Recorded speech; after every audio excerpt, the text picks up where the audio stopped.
Hello. Hey, what's up, guys? Can you hear me all right? Can you see the screen? Are we good to go? Hi, Renee. Good to have you here. Awesome. All right. Cool. I think we're good to go. Great. Alrighty. So we're gonna pick up from where we left off last 2 weeks ago. Last stream, we started doing this Halloween scarecrow type of thing. It's kind of like stylized, but still creepy enough. But there's still a lot of things that we can do to improve it. Let me actually, get into the A I have, because I have my document twice as big so that you don't have the anti-alias on the screen. So yeah, we're gonna continue working on this. Hopefully the techniques that I'm gonna show you today are gonna be helpful. I'm gonna show you a few things with fiber mesh. So I'm hoping to like completely change this guy, or not completely, but add quite a few details and work on the body, which is a little bit boring at the moment. And yeah, just add a bit more of visual interest, I guess, with the fiber mesh and kind of like the hay or the straw that I think is hay anyway, that they put into these scarecrows. But yeah, so we're gonna go ahead and work on that. And if there is any questions, by all means, feel free to put them in the chat. I have it right next to me. And yeah, let me know, and I'll be happy to kind of like deviate a little bit from what I'm doing just to answer some of the questions. All right, so let's start with let me see. Yeah, I think what I'll do is I want to start like adding some wraps because I want to make this again visually more interesting. So and this is a cool technique as well, and hopefully it works for what I want to show you. So I'm gonna go ahead and append a cylinder, enable polyframe, and I'm gonna go ahead and isolate. Let's just go for 2 edge loops. Okay, something like this. And then I'm gonna go ahead and delete hidden so that we have literally just a single-sided ring or loop. And we're gonna use this as just to create some wraps around. Again, hopefully this technique works. But I'm also going to use the Z modeler to right-click. Z modeler, by the way, it's just filtered by the letter Z, M, so BZM, this one right here. Right click on edge, and then I'm gonna go to bevel, click and drag, and then just add an extra loop in there so that when we use something like dynamics of division, it doesn't shrink as much, because I don't want to use. You could do the same thing, by the way, like if you crease the edges at the top and bottom, you could do the same thing, but I don't want to do that. So yeah, just having a couple extra loops. All right. So now what I'll do is I'm gonna duplicate this. In fact, let's actually add them to a folder. Let's call them, I don't know, loops or straps. Like so. And then I'm gonna hide the first one, and this is gonna be my original version, so the one that I'm not gonna alter. And then that way I can just duplicate it multiple times and start from scratch. So I'm gonna select this one, bring in the gizmo, center to the unmasked areas, and then let's go somewhere there. So I'm gonna wrap it around this area, and this is gonna be, a strap or something that is holding this piece together, or one of them at least. So let's start with that one. Okay, so let's see if this technique is gonna work. So I'm gonna use dynamics because that's kind of like we've been playing around with that for a few things on this guy. So I'm gonna use dynamics to shrink this or wrap this around here, and then we can work on the tension points and all of that more on the sculpting side of things. So let's bring in the dynamics to the left hand side, and if I'm gonna run it just as it is so that I can show you again if you kind of like restart ZBrush or restart the preference, what's the name, the initialize ZBrush, you can follow along. So if I just click on run simulation, this thing is just gonna fall to the ground, and you see it's there very quickly, and that is because the gravity is pretty strong, and this is a very simple geometry. And obviously we haven't told ZBrush that we want this thing to collide with the rest of the mesh.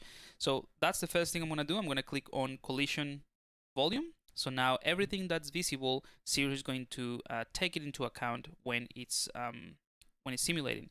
So if I do the same thing, run again, it's just gonna again fall, but it did had some interaction with the mesh.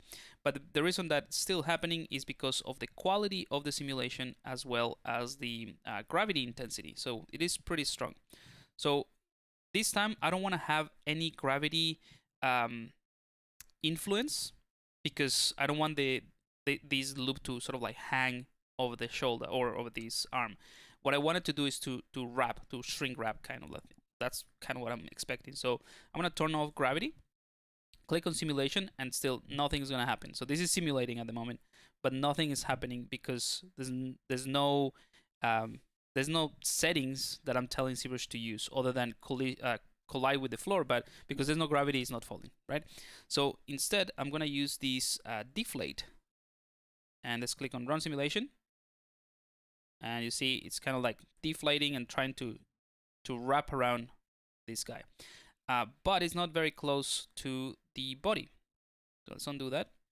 The reason why this is not getting closer to the body is because of this inflate value here, and that inflate value is basically the distance between the surface that you're trying to simulate and any other volume that is on the screen. So if I set this to let's go for 0.1 and simulate again, right? The things start to get closer to the mesh. Now it's wrapping around in a funny way. Maybe it's because it is too big. So but it's working. So I have the settings the way that I want to. I'm just gonna increase the simulation iterations, but I think it works. Let's try it again.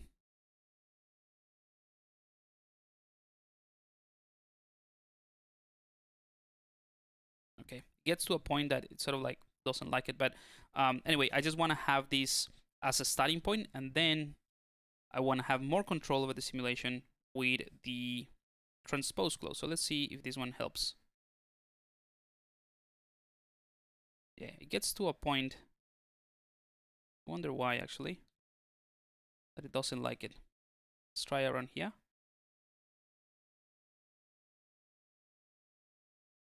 I think it's because when it collides with the first part of the mesh in here, it starts to shrink everything. So let's try it again. Go back to transpose. I'm gonna use the move brush, and I'm just gonna move things closer. So maybe there's like too much of a gap in certain areas.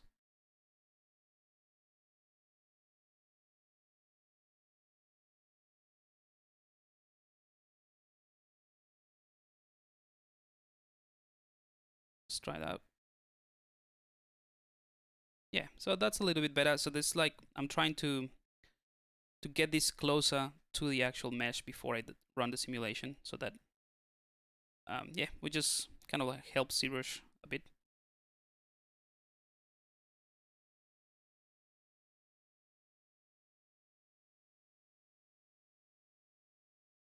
All right, it's not too bad. There's a little bit more tweaking.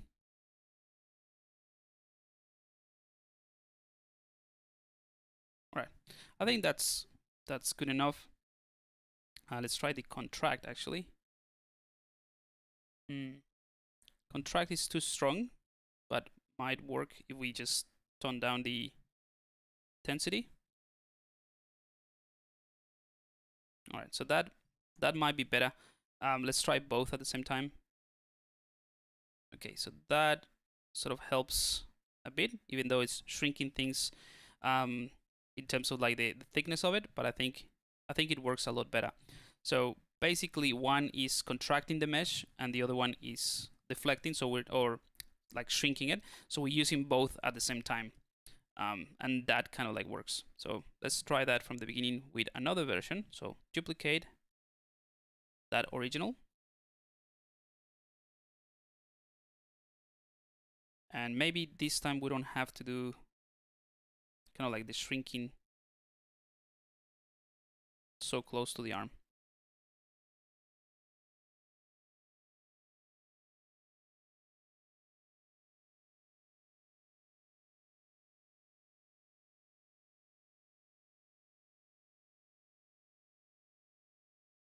You can also compensate as well just by scaling it in this axis so that it's thicker. So when we run this, it shrinks. Yeah. All right. So I think those are the best settings I found so far. So deflate and contract at the same time, and you see it just creates those nice wraps. I'm gonna keep doing that a few more times just to reiterate the process and get things working a bit better.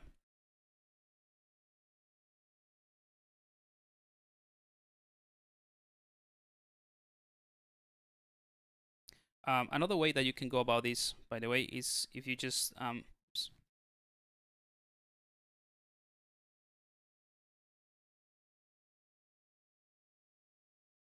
yeah, another way that you can go about it is just using masking tools. So you can just mask and extract things.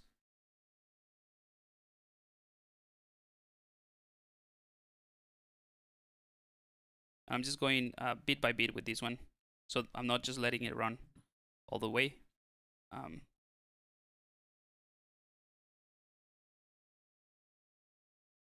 do one more.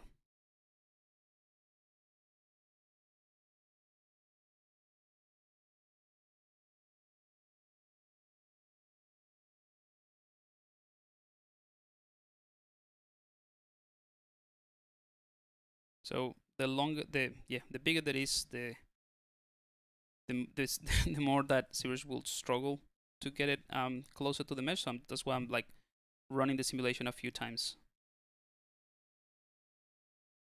By the way, this is not taking into account the other strap because I didn't recalculate with that one on. So if I recalculate now, it should take that into account.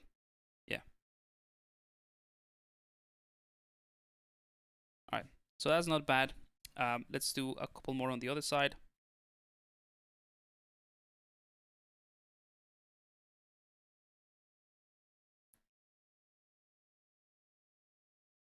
Once we have these ones, the rest is pretty straightforward.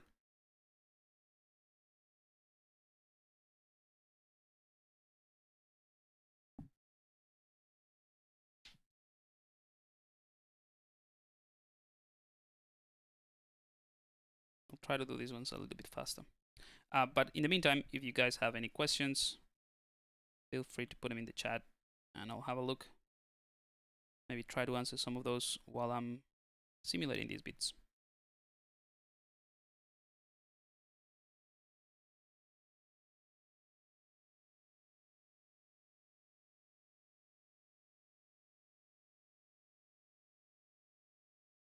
The titles are wrong again. Thanks for letting me know. Let me just check because there's a way of doing it.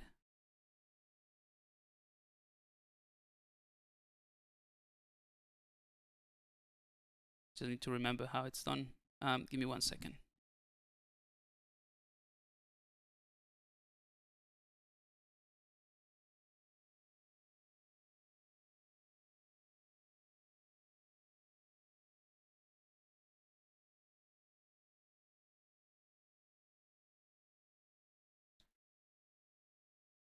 I mean, it's not a big deal. Like this has happened in the past, so it's not a problem.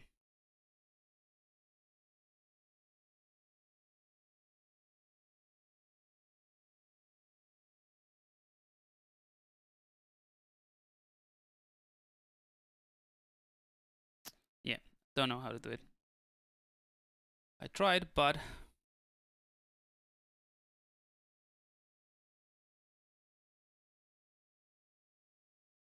me just reach out to Pixelogic.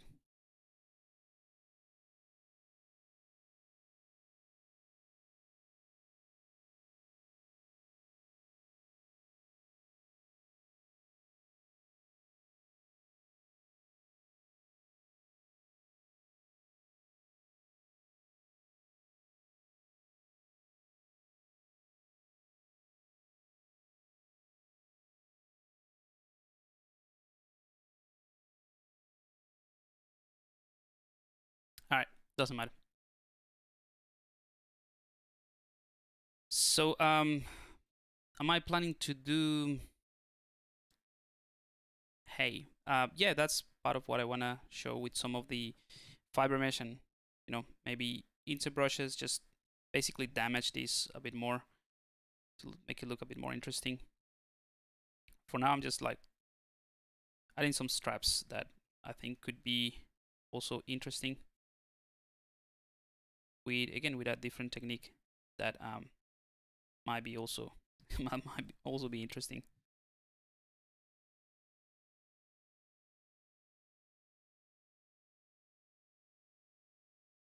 All right, I think those ones are good. Maybe do a couple more.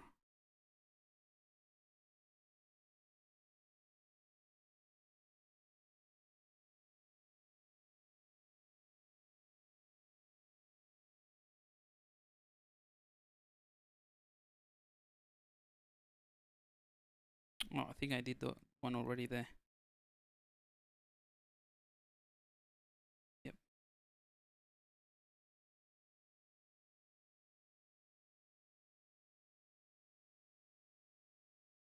Maybe I'm overdoing it with this, but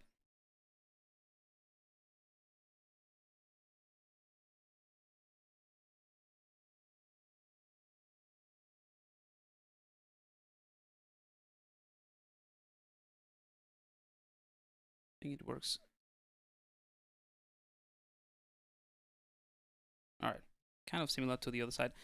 Let's do a couple more, but just in the kind of like in the body or around the body. So I guess my idea here with, you know, with ZBrush Live and all of that is just to show you a variety of techniques that you can use in different projects. So this is obviously not something that you know, it's unique to this scarecrow type of thing. You could use this, for example, to creating you know, like a strap of like a belt or something that you want to wrap around character like this, and that is pretty handy.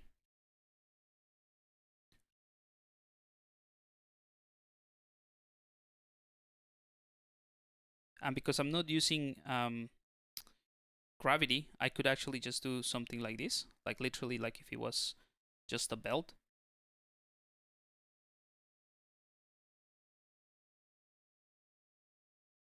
And it works pretty well. I'll do one more.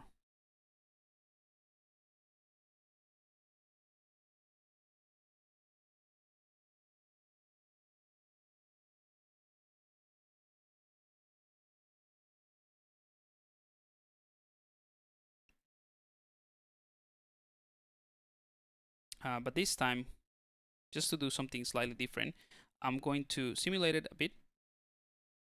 So it's going to be very close to what I already have, right?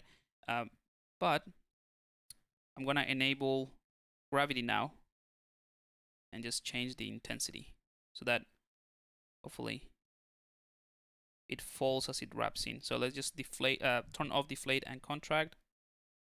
So it's a bit more of a loose strap as well. Yeah, that looks cool.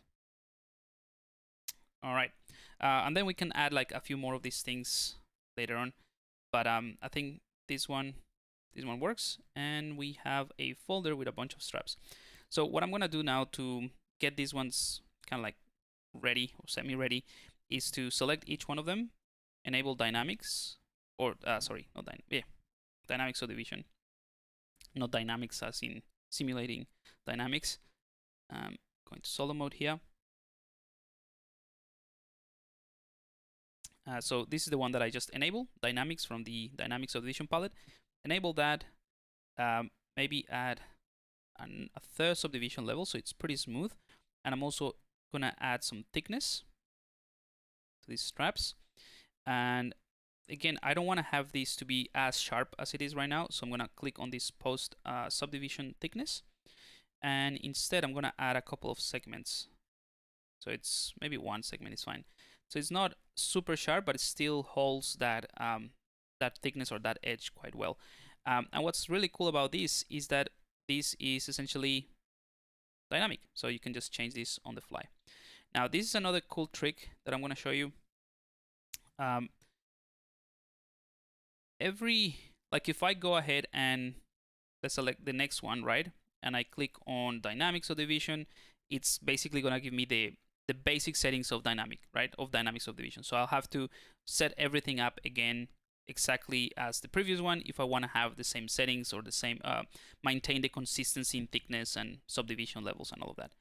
But that's kind of like a tedious way of doing it, especially if you have lots of these. So what I want to do is, with this one selected, let's put it here at the top, right? Not that one. The one that has the subdivision, right?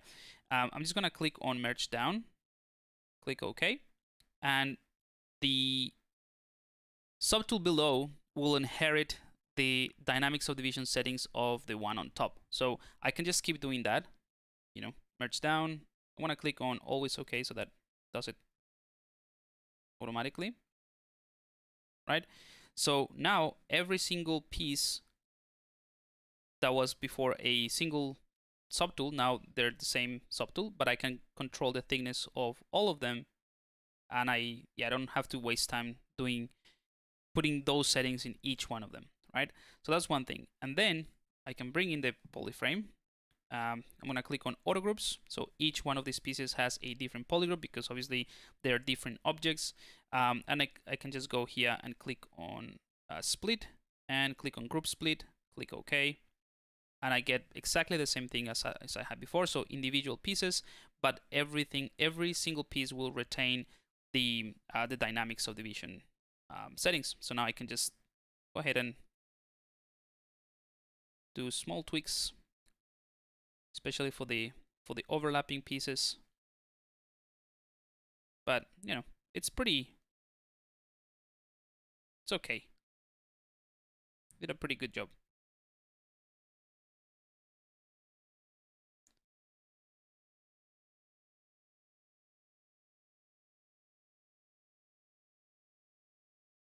And I'll show you something else that might be helpful with this process.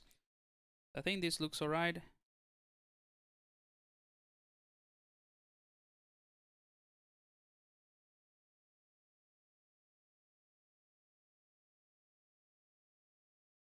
And remember, because this is dynamic, I'm actually affecting a very low res mesh that is single sided, so it's pretty easy to manipulate and do these tweaks that I'm doing.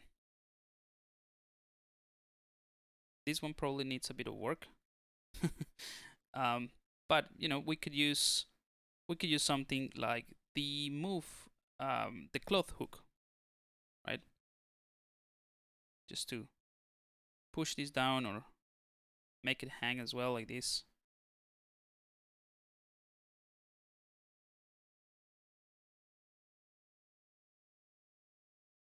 So yeah, you're not limited to the way that the dynamic subdivision, sorry, the subdivision, the dynamics gave you the the result of the dynamics. You're not limited to what the simulation gave you. You can also tweak that a bit, and that sort of helps with the asymmetry of things.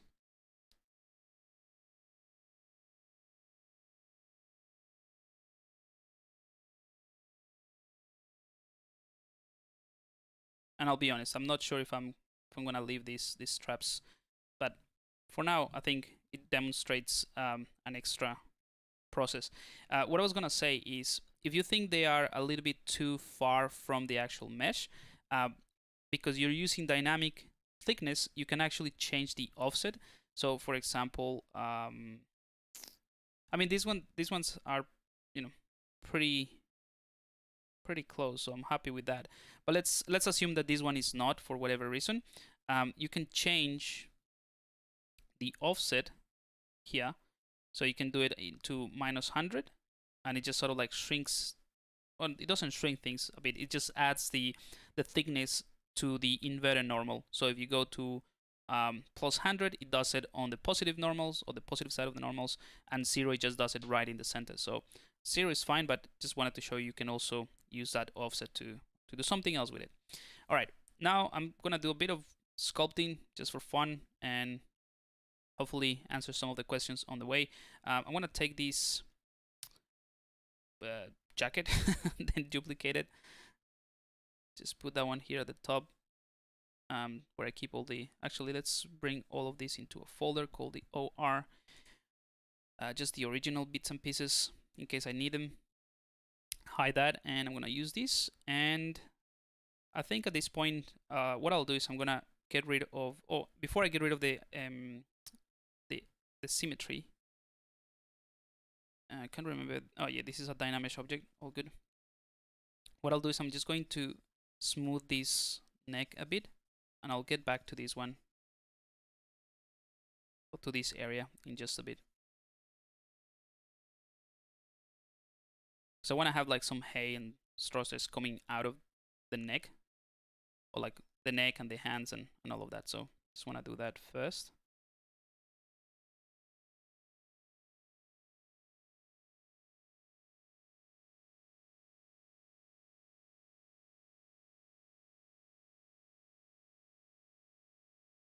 Okay, I think that should be fine. So let's do that before we do the sculpting. So kind of like an extra piece for the neck here. So we could do, let's keep it simple. I'm gonna append a ring, and a ring should be enough to just create this sort of like effect that I want for the neck.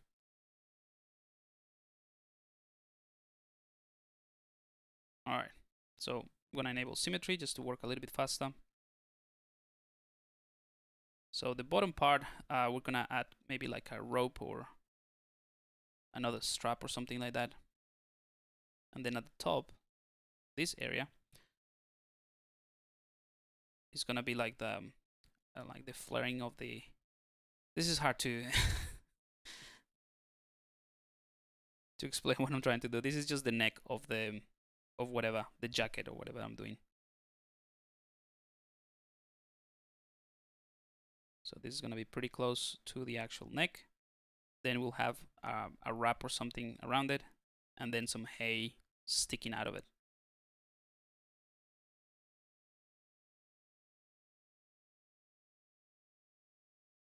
Hopefully this makes sense.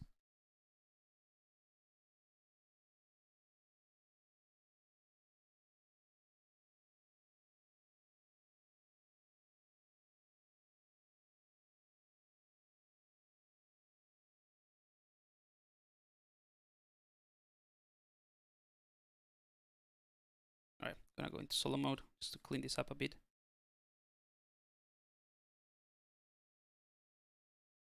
All right, let me have a look at the chat. Is he a pumpkin now?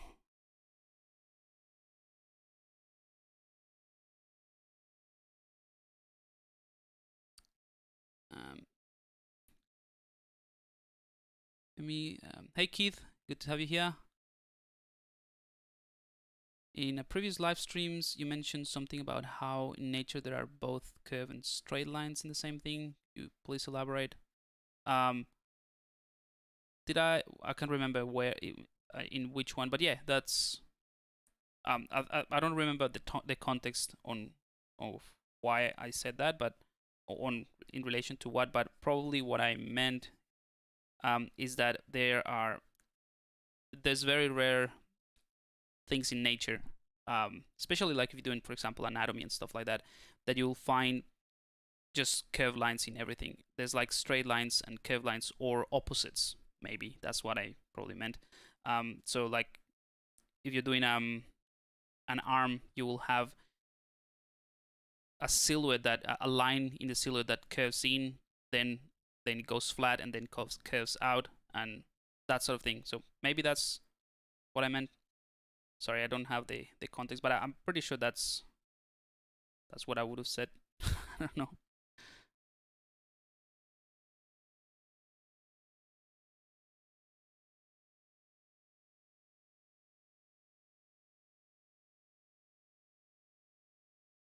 Okay.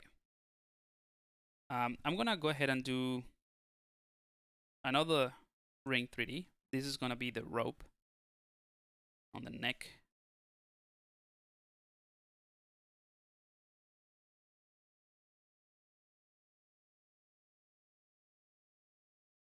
And then I'm gonna use large brushes to just adjust it a bit. But this is probably one of the most powerful things you can do in ZBrush is just keep everything in separate subtools until you need to combine them. So yeah, I think this one will be fine. All right.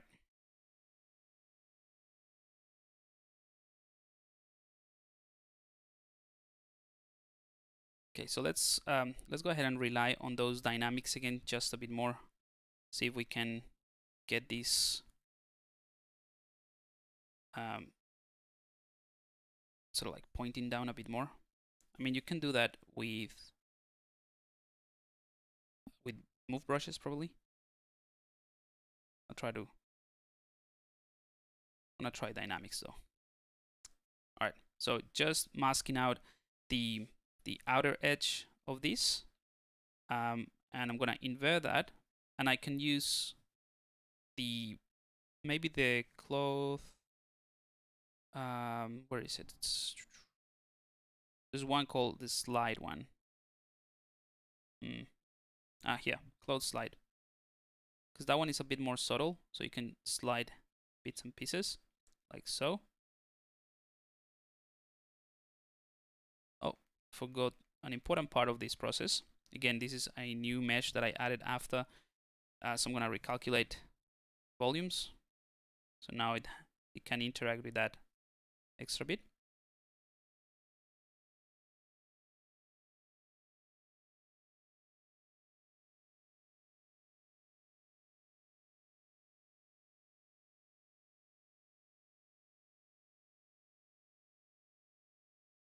All right, and I'm gonna inflate it a bit as well.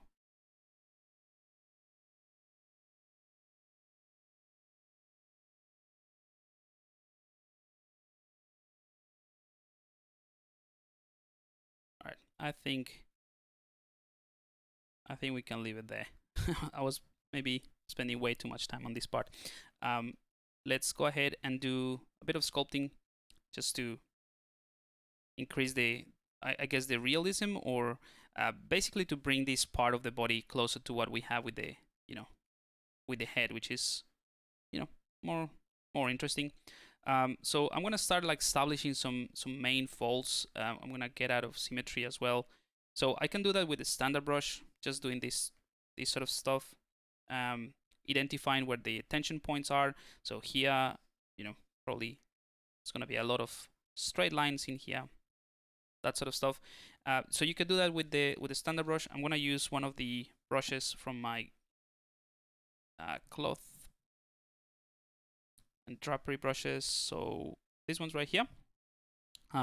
Just because it just makes it a lot faster to work this way, and I can show you a couple of them. So I can use these folds overlap,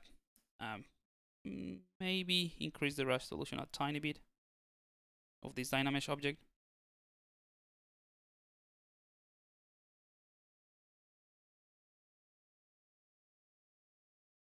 And these ones are great just to block things out quickly. Oops, forgot that bit there. So I prefer to work in solo mode in this case, but you know what? Let's establish the main ones first, and then we come back with details, obviously. So I'm gonna use one that is a brush. So I'm gonna use this one, the main fold simple curve. So this one is pretty cool because it works like a curve brush, but it distorts the geometry, so it doesn't add mesh, or it doesn't add geometry like the curved tubes, for example. This one just literally you just draw one, or draw one line, and it is a curve that you can affect, and you can obviously tweak the placement, the thickness, increasing it a little bit. That's fine. So I'll do something like this. Changing the brush size changes the intensity, well, the size or the radius.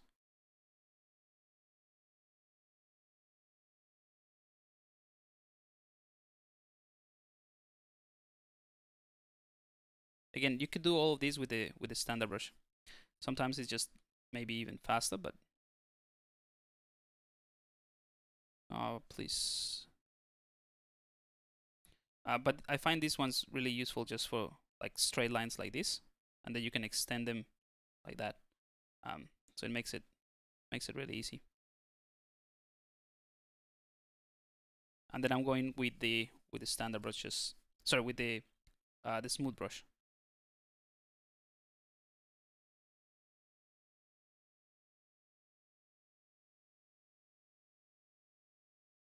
Let's do the same thing at the back. Let's not neglect the back.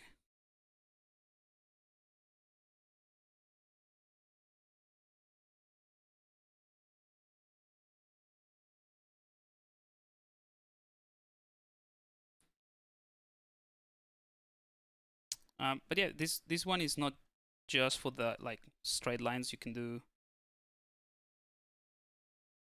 a bit of drapery here.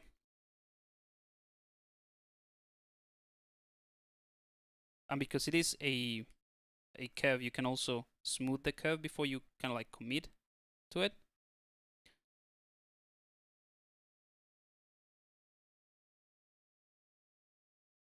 So yeah, I like to use this one just to quickly block out things, but it just gives you I don't know, a bit more control, I suppose. Or you can just go with the standard brush. Like really, there's not much difference other than the workflow itself, like the way that you approach the blocking really.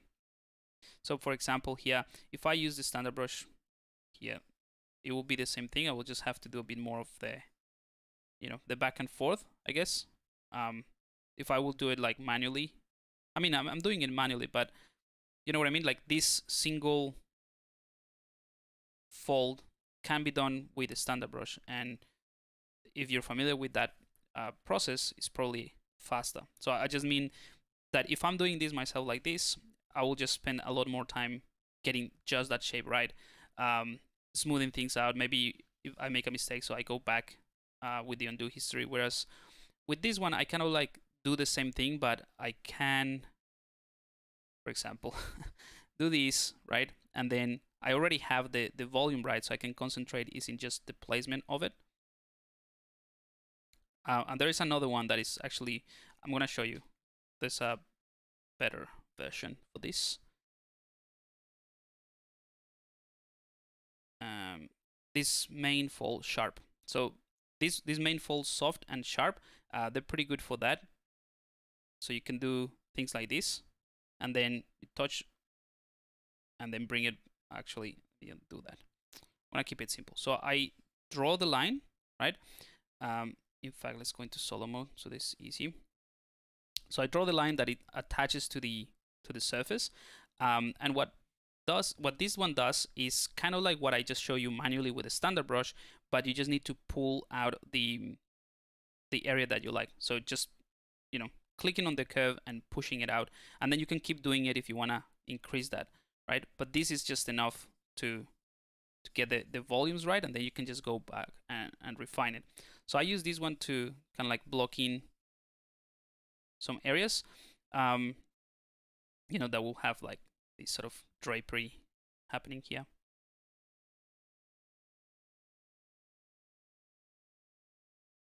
And it works with, like, you know, any brush size and all of that.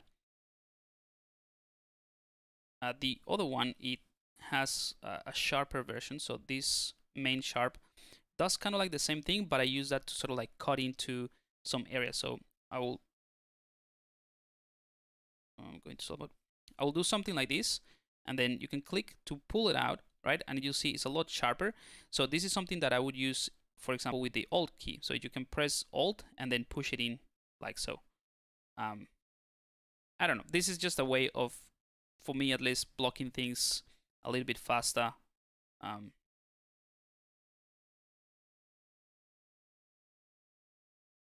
And then just gonna use a couple more.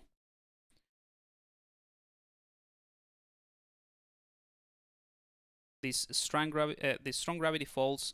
So that one is for, let's say, this area that has no tension points, so that this kind of like the drapery of this like falls straight down. So you could use this for like curtains and stuff like that.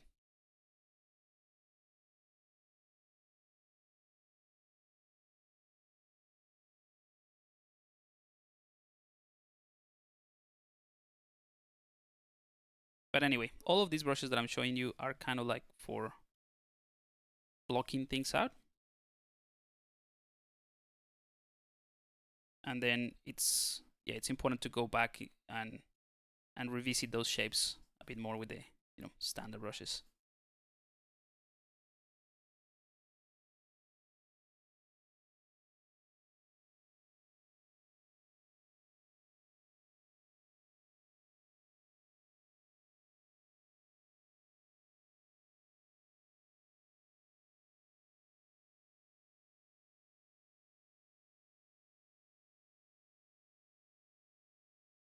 All right, I'm gonna use the compression folds here with a bit more resolution.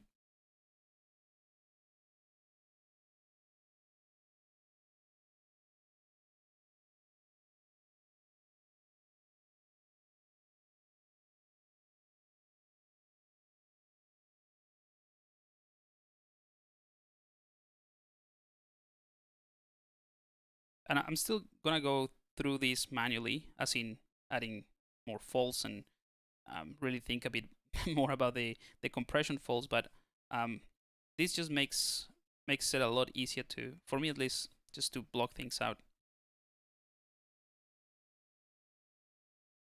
So these compression folds are what I just use to, again, to block where these compression folds would be.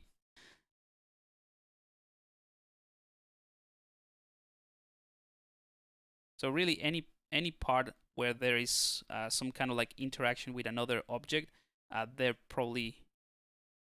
gonna be probably some compression folds in there.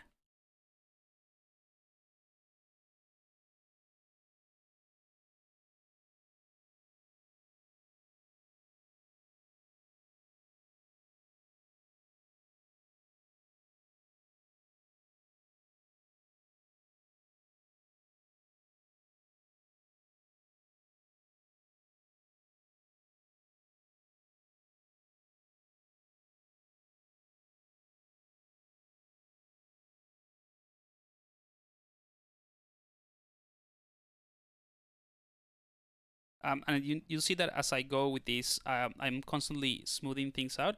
So the effect of these brushes in particular is pretty strong, but yeah, I tend to just smooth that out, and then I have the rough block out of these things, and then I will go with a bit more care and probably with just standard brushes and clean that up.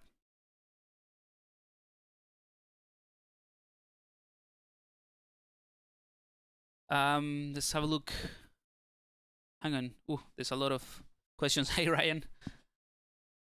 Hang on.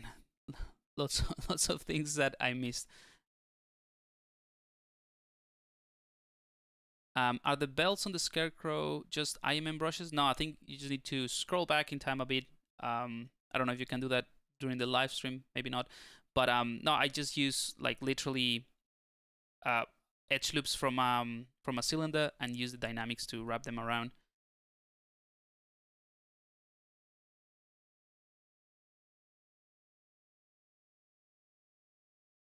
Does Shane have an art station? Shane Olsen? Yes, definitely.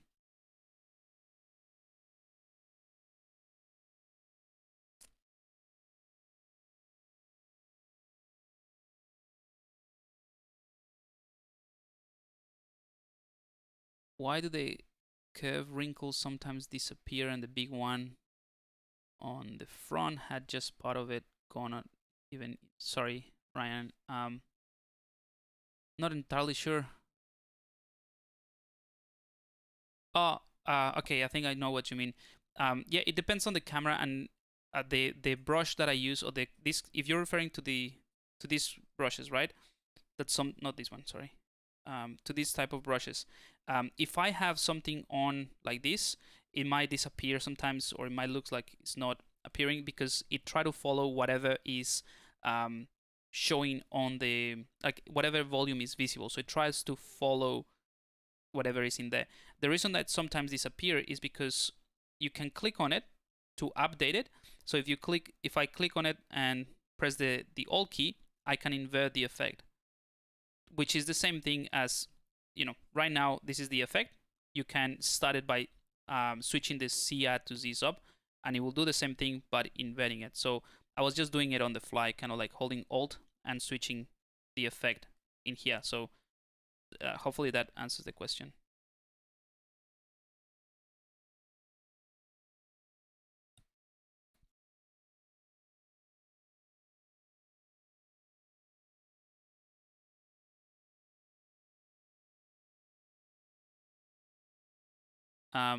Cool. Alrighty. So where can you find those brushes, Oliver? Just go to the ZBrush guides.store. I can share a link, or just in the ZBrush guides.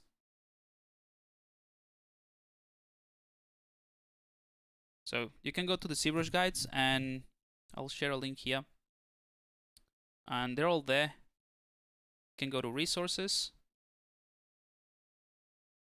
and these ones right here. This is the ones that I'm using. So you can click on this pack if you want to just kind of like learn more about it, or you can go directly here to the get it now. It will send it to the end bit here. So you can scroll down to the bottom and just get them from here, and I will just add it to the cart in here, and you can just get them. It's 15 bucks. Yeah, and you can just read more about this whole thing. I actually developed some of these brushes for this creature, for this character, when I was working on it, and then I just refined them just to put them together. But yeah, you can also go to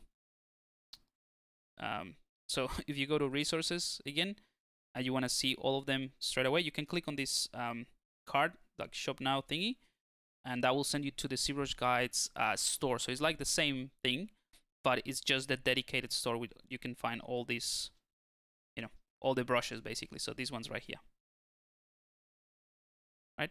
So you can just get those, read more about it, some reviews and stuff like that.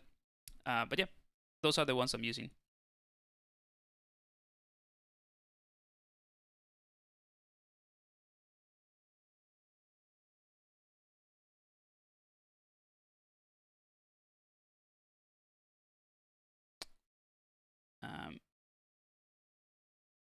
Okay.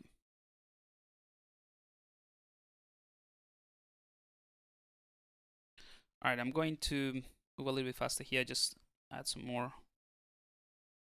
volumes.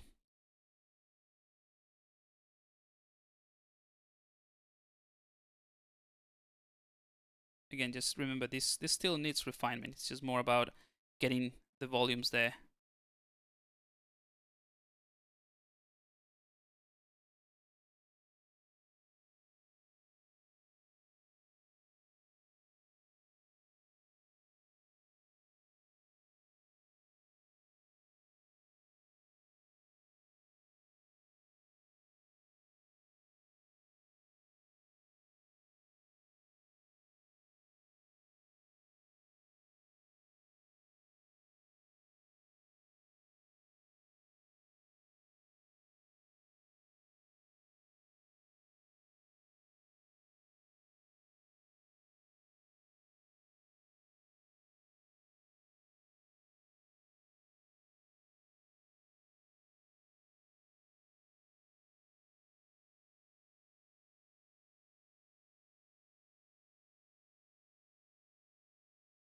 All right. I'm gonna use this fold push just to literally push, because that's one of the things that I see sometimes as an issue when dealing with clothing or just creating folds, is the fact that there's a lot of negative space that is created with the wrinkles, right? So it's not just adding to it. So that's why I created this brush. Basically, it's just to help you push things in, as you can see, and that way, you know, it creates a more balanced set of wrinkles, so that they're not just folding outwards. They're actually pieces that are folding inwards. And depending on the structure of the material or the quality of the material, you'll see this happening a lot more, like, you know, more visible and easy to spot. Like, for example, if you have leather, or like something that is very, or like a strong leather that has a lot of structure, you will see the, you know, bits and pieces of that leather just go in quite a bit.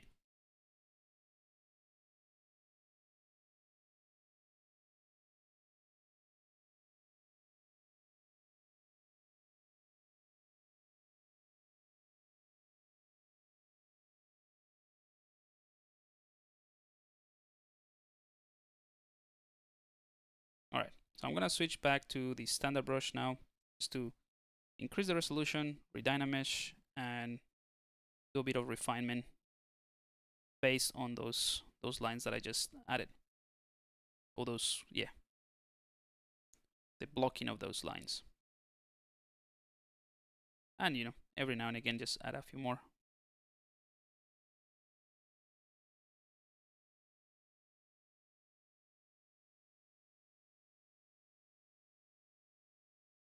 Another thing is, you know, if I were to pose this character afterwards, as in, this is the final pose of this guy, right? Just because it is a scarecrow. If I were to work on a T pose or an A pose that is going to end up in a different pose, I wouldn't bother with this type of wrinkles or this process. I will just do some generic ones to get things going. And then at least if it is going to be a very dynamic pose, and then I work on this type of wrinkles once the pose is ready, because obviously the pose and the movement, the dynamism of the pose is going to totally change the way that you know, the folds are happening or being distributed. But in this case, it's fine, because this is gonna be the end pose really of this guy.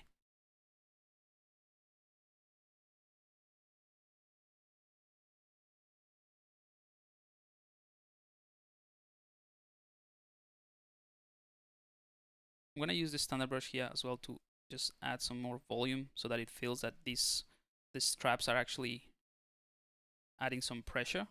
So just pressing, yeah, just adding volume and then holding the Alt key to push the area where the strap is in.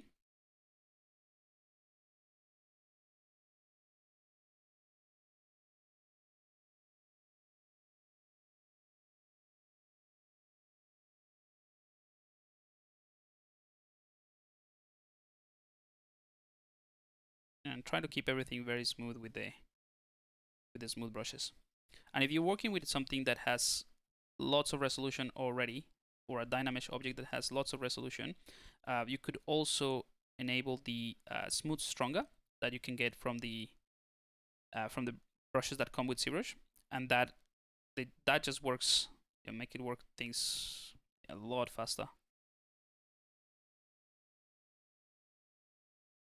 But it has to, I mean, it works better when you have something that has lots of yeah, lots of points.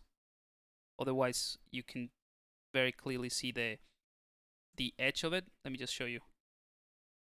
So this is this smooth strong. So if I hold the shift key, I can smooth things a lot faster, as you can see. But let's maybe do it here. Yeah, so you can see there's kind of like, that's the edge that I was referring to, if that makes sense. Like you don't see like a smoother transition, and that happens because you have, like, in this case, there's not a lot of polygons. But if you have lots of polygons, this brush is ideal. Another one that is really good actually for this type of, you know, folds and things that I'm trying to block out right now, is the smooth directional. So let me bring that in, and let's do a quick save as well.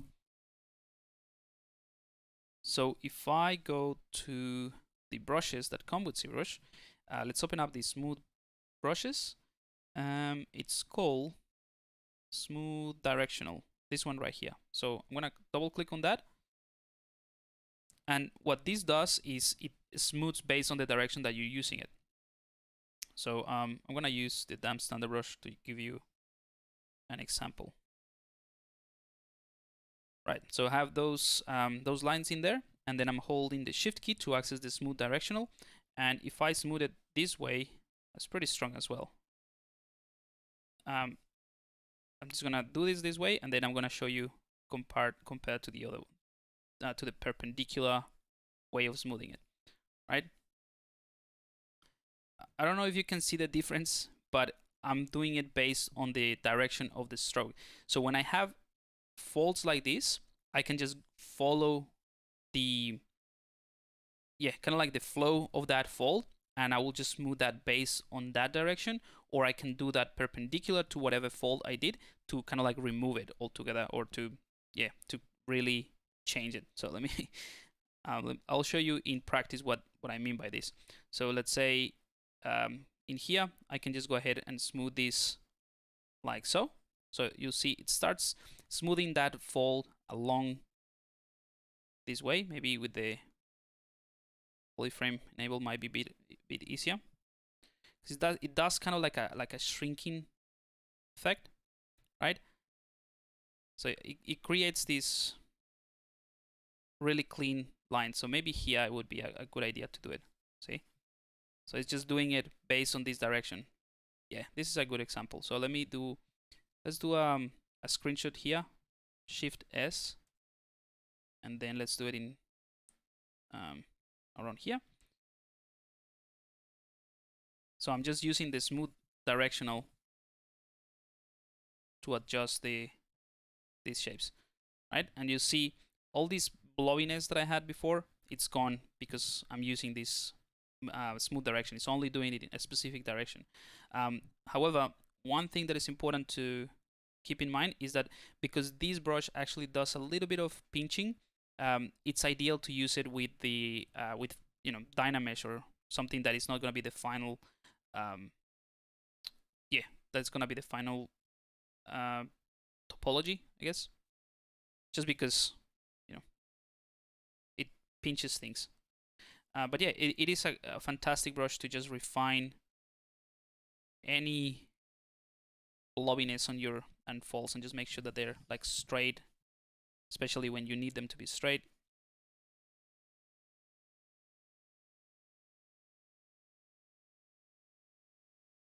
Yeah, there we go. Would you use clothes transpose to pose a model like this with lots of clothes, like clothes transpose like this one? You mean like the gizmo thing?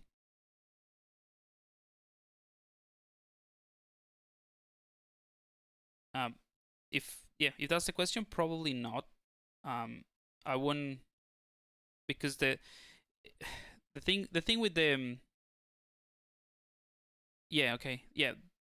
the thing with this, like if I were to pose this guy, I will, like I said, I won't probably have any folds at this stage, like if it's gonna have a pretty dynamic pose, and then just wait until the end when I have everything pretty much ready to do these folds, when I have the pose and all of that.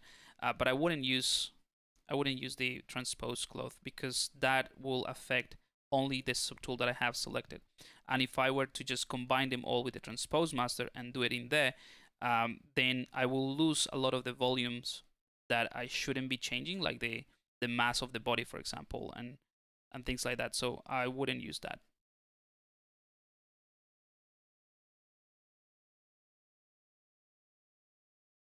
I think we are kind of like good to go with this.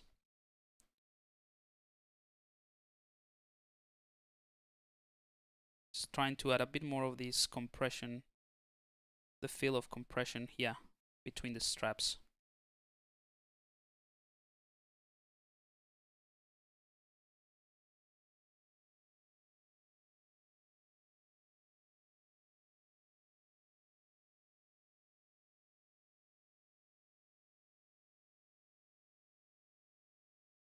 How are we doing with time? Okay. I think it's about time to start with the hay and some tips and tricks for the with fiber mesh.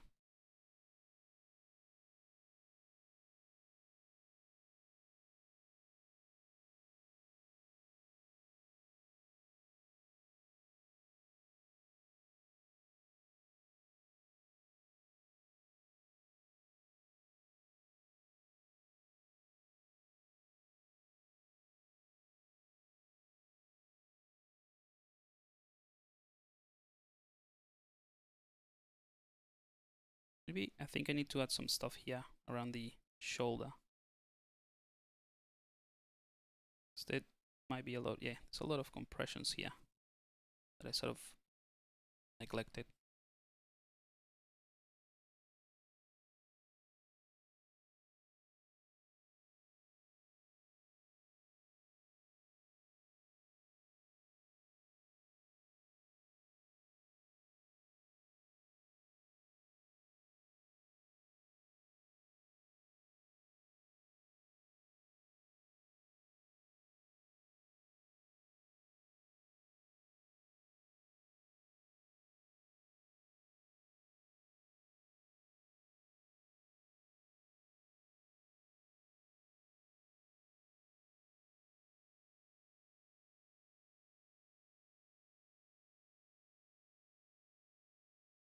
Alrighty. Let's leave it like that for now. And then we can go back to the smooth brush. And then we can just, you know, refine it once we have a bit more details. So I'm gonna dynamesh this bit as well. That neck. In fact, we can just dynamesh it all together. So let's subdivide this a few times so that it's smoother. And then I'm gonna merge this down.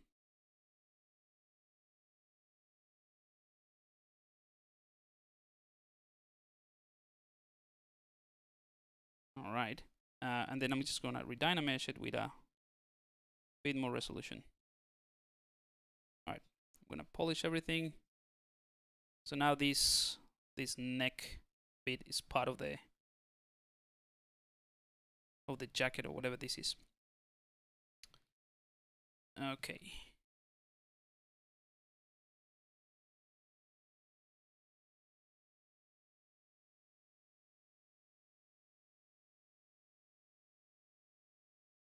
I'm gonna do some final adjustments here to avoid any overlapping pieces.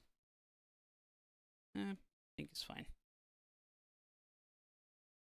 All right, cool. So let's do a quick save and get into kind of like the hay bits.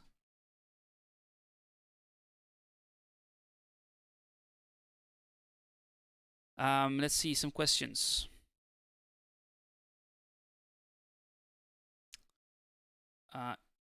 If you had to add seams to this garment, how would you add them? Do you mean if I had to sculpt seams or seams that are going to be used as UV map seams? Because if it is just sculpting them, I would probably use a custom brush like the HR Geiger cutter. That's pretty strong. Yeah, and then just do this. And just literally sculpt it. Like that. But yep, that's actually not a bad idea to add some of them. Yeah, some seams later.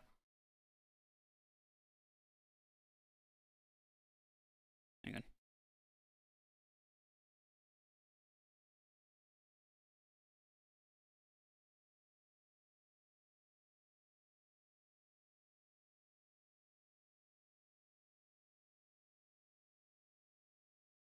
Let's just add them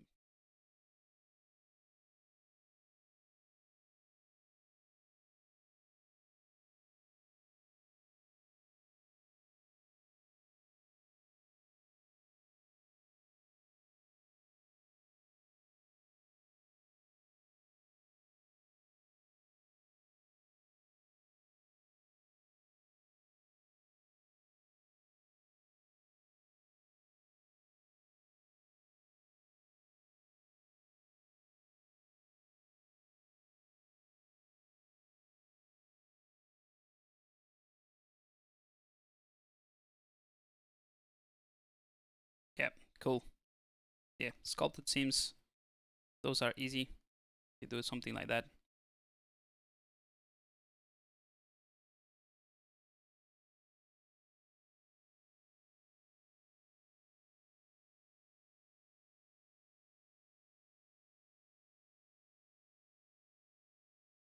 Alrighty.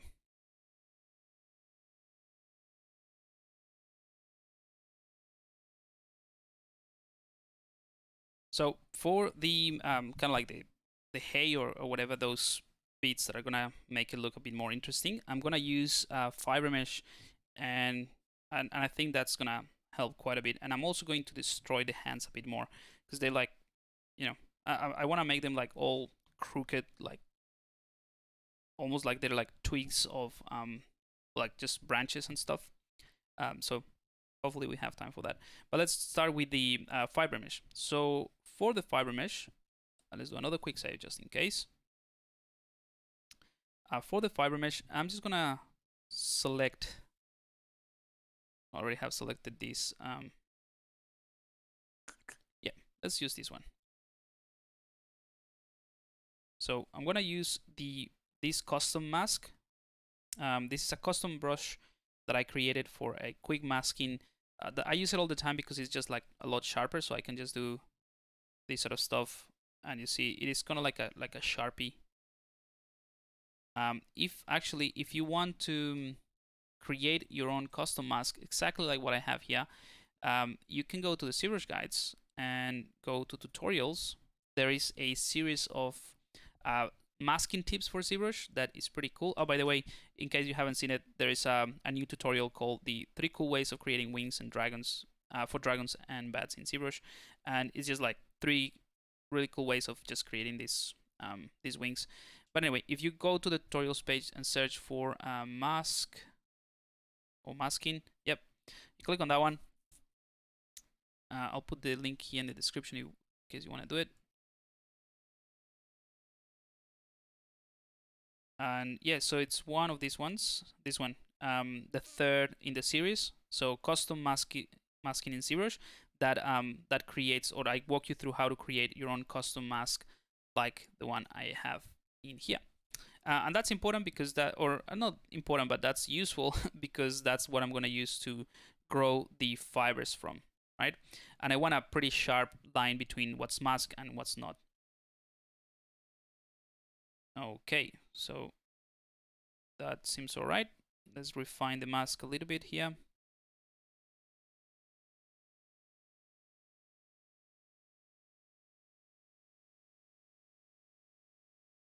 And invert it again. All right. Now, the main thing for fiber mesh that you need to make sure you have disabled, at least for this type of stuff, is double. So double is under the display properties. That's the one that allows you to see the double-sided mesh. So for example, if you rotate around and you don't see what's happening, like you don't see the inside, that's because double is disabled, basically to show both sides of the normals in a single-sided mesh like this. So just to reiterate, this should be off when you're using fiber mesh, unless for a very particular reason that I cannot think about why, but at this stage. But this should be off because ZBrush is going to create fibers in both sides of the normals, right?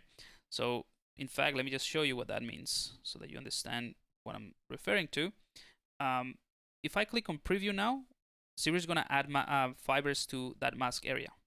And you'll see, because I have that double on, it has fibers on the like towards the top and towards the bottom, right? So the positive and negative sides of the normal. And that's no good because then this becomes a nightmare trying to, trying to groom all of these. Plus, it is completely unnecessary because you won't see any of this. So it's just extra fibers that you don't need. So make sure that double is off. That's another reason why I have it in my UI. And now if I click on preview, you'll see there's actually like some masking here that we have to fix. That's actually a good thing to check. So one thing you can do is, if you don't want this to happen, you can go to the brush palette and you can go to auto masking, and you can enable backface masking holding control. So right now, this backface masking refers to whatever brush I have selected, the standard brush. So if I hold the control key to access my custom brush, I can enable this backface masking. And you see if I let go of control, this still is not enabled for the standard brush. So I can just invert the mask and then add this masking in here, and it will be, yeah,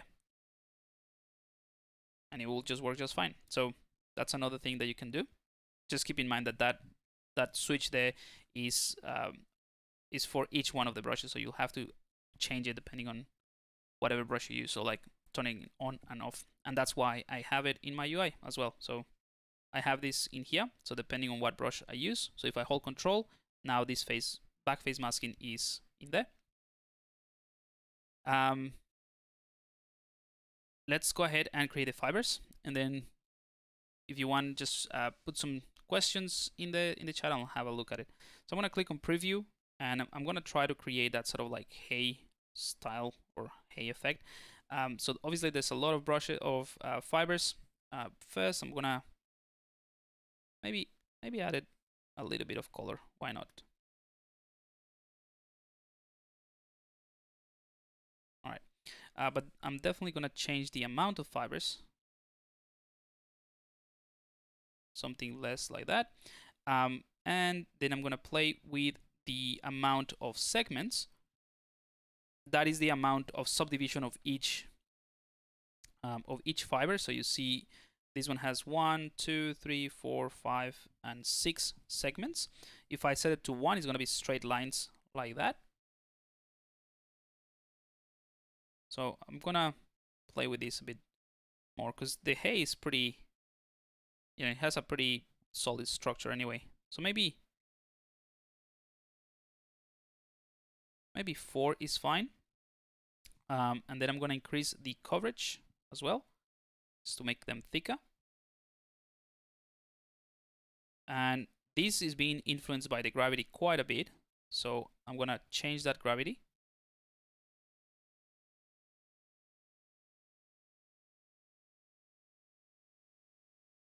Like that. And I think that is fine. In fact, I want to show you something else that could be an interesting solution, because I was thinking, okay, this looks fine, but once we start doing the grooming, it will lose that sort of like twisting effect. How can I put this? Basically, if you look at it, all the fibers from here, there's a bit of randomness that makes it look really good. But when you start grooming, Siri is gonna grab whatever is on the dot brush and it's gonna groom it based on the direction that you use. So all of those brushes are gonna point in one direction. So I was gonna show you something, but I'll show you something else. Sorry, just ignore all of this. Let's go back to what we were saying before. So just the coverage to determine the thickness of those pieces. I might also change the scale tip.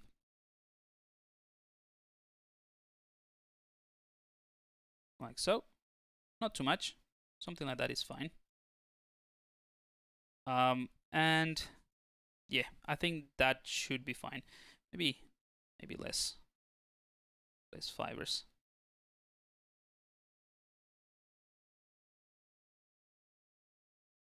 Okay. I think that looks all right. You can also play with the gravity if you wanted to, but yeah, I think the gravity is fine. We'll just give it we'll play around with the grooming later. All right, so I'm gonna click OK, and now we have this fiber mesh that we'll fix in just a bit. But let's go ahead and add a few more around. So I will, using the same subtool, so the body, I'm gonna clear the mask, use my custom mask, and I'm gonna enable symmetry. I'm gonna mask this area of the sleeve, so that's pretty much what I wanna generate the hay coming from, right? But another thing I want to do is to actually push this in so it doesn't look as bad as it looks right now.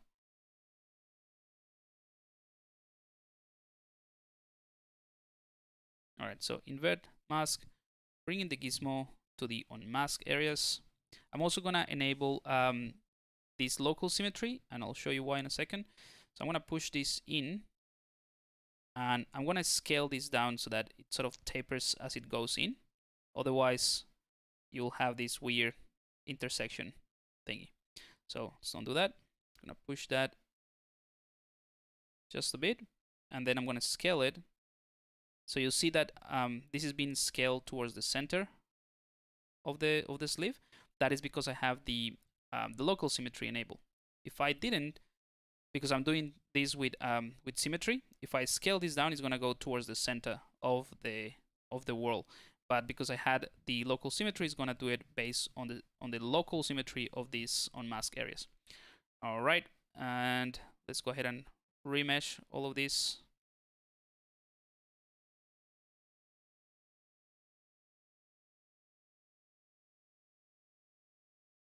And smooth this out. All right, not too bad.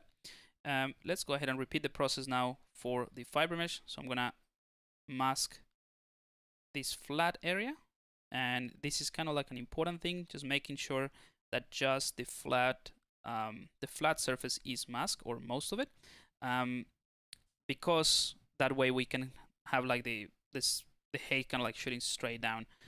But yeah, I think that's good. And because I'm using the same tool that I use for the other piece, for this one here on the neck, ZBrush will remember the settings. Another thing I didn't kind of like thought about was the hands, but it doesn't matter. Actually, let's yeah, let's add a bit of masking here just to avoid the hands as well and invert it. So we have like a ring of masking similar to what we did for the neck. And let's click on preview, and you'll see it remembers the settings. But this time I'm going to change a few things. I'm going to maybe keep the same amount or reduce the amount of fibers, but make the length considerably different. Let's see. Yep, I think that would be cool. Can play around with that, and you can also change these the length variation. So this LV or LEV is the length variation. So if you increase that to 75 or 1, there's going to be a lot of variation in the length, which is, you know, might be something useful in this case. Cool.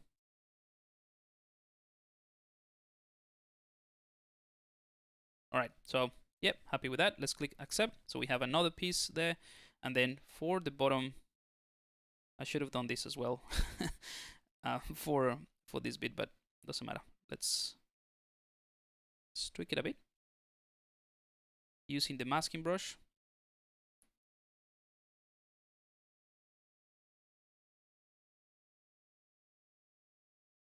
Just gonna go and try to refine this a bit.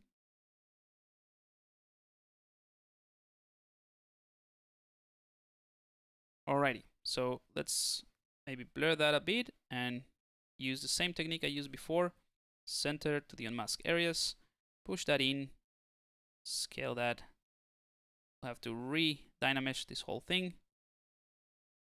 And I'm just gonna smooth this out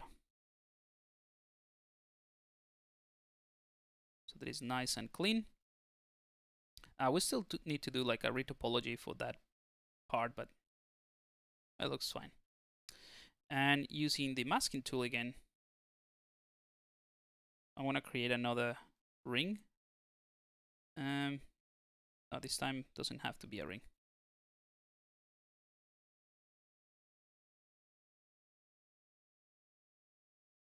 Something like that. All right, and let's do the same process. So preview.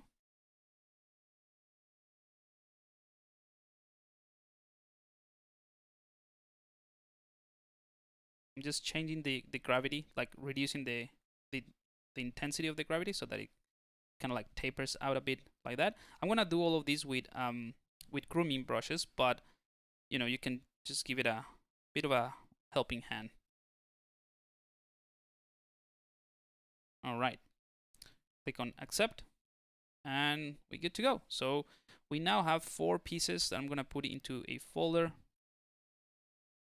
or 4 pieces, no, 4, well, 3 actually, 3 fiber mesh objects that we can start grooming, and that, you know, I think it just helps to tie this creature together, and then we can just work on a couple more things to finalize it. But yeah, we have plenty of time.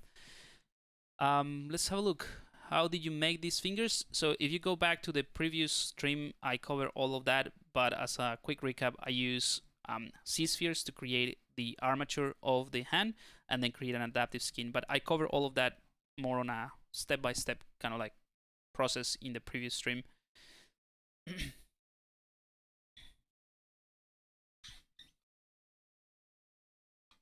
Oliver, is fiber mesh is used in video games? If yes, how do you do the retopo? I don't think fiber mesh is used in games. However, you can set up fiber mesh kind of like hair cards or just cards like I have here that are single-sided mesh. You can just optimize them straight away, and then you could use them in games.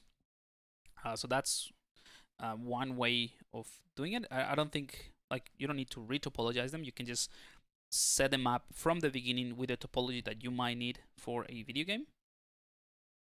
Don't know if that helps at all, but yeah. So what was okay? So let's go back to my brushes. I'm gonna use a set of brushes called the Fiber Mesh Grooming Kit. Again, from that link that I shared earlier on, or just go to the ZBrush Guides website. You'll find them in here. And these are brushes that I customize and that I tweak to work in a for this specific reason, just to use fiber mesh. So, for example, I'm gonna start with the this bender, and this is a brush. By the way, I'm also gonna set my tolerance to 5. This front collision tolerance is just how much distance or how much tolerance ZBrush uses between the fiber and whatever mesh is next to it.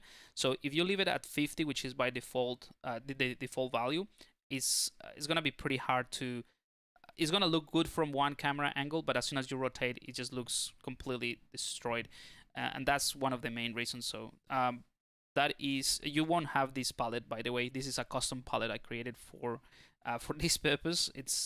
I haven't updated it, so it's a mess right now. But if you go to the brush palette, you can open up this fiber mesh dedicated sub palette within the brush palette, and this is the one that I changed, this front collision tolerance. And just by doing this, setting this to 5, most brushes that come with ZBrush for fiber mesh would work a bit better, in my opinion.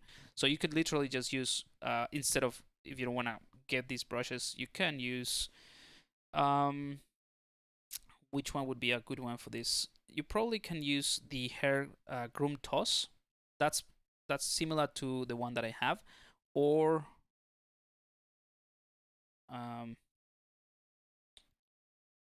yeah, probably that one is the. Yeah, you can just use the groom hair toss and then just reduce the intensity, because that brush is really strong. This one. So if I click on, let's do the hands first. If I do this, it's a pretty strong effect. See, and this is what I meant at the beginning, that all of them are kind of like gonna point in that direction. So yeah, this one is pretty strong, but this one, Benda, is not gonna. It's all strong, but it's not gonna be as strong when you apply it like bits by bits like this. It's kind of like a move brush, actually. I think this one is based on the move brush anyway. Yeah, this one is tweaked from a move brush.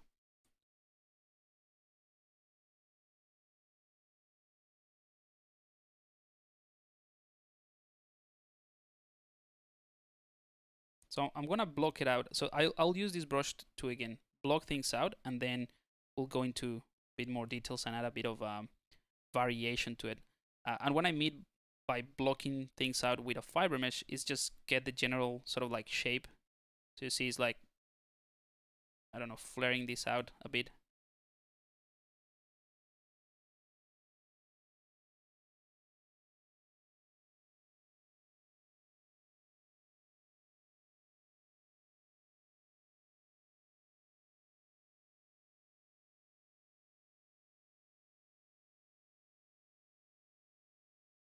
All right, let's do the same thing here.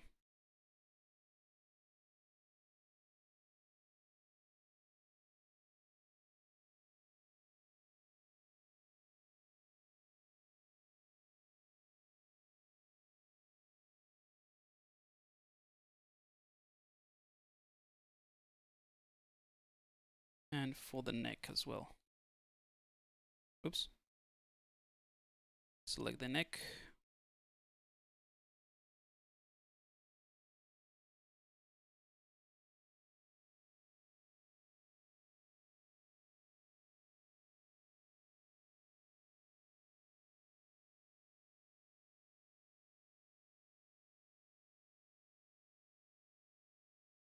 Again, you can do all of these with the, yeah, probably the hair toss is a good example of what you can use for this. But all of these brushes, all the custom brushes, it's not like you don't really need them. Like if I don't have them, if I go and work somewhere else, I don't know. For example, I was at PAX in Melbourne last weekend. Or well, not the weekend that just passed, like the weekend before that. And I was with Wacom demoing the new tablet, by the way, which is pretty awesome. The new Wacom Cintiq 27. Really, really cool. So I was with them and I was doing some demos in ZBrush. And I wanted to do a bunch of stuff that I usually do with my brushes, but I didn't have them with me at the booth. So I still managed to do all of them. So it's not like it is absolutely necessary to have these brushes, but I would say that now that I'm used to them, some of my brushes, and I'm not saying like you will have to, let's say, to be faster or get better to use my brushes. I mean, like you can customize your own brushes so that you can work faster. So yeah, I would say that my productivity with custom brushes is just, I don't know, at least 300% faster than with the standard brushes.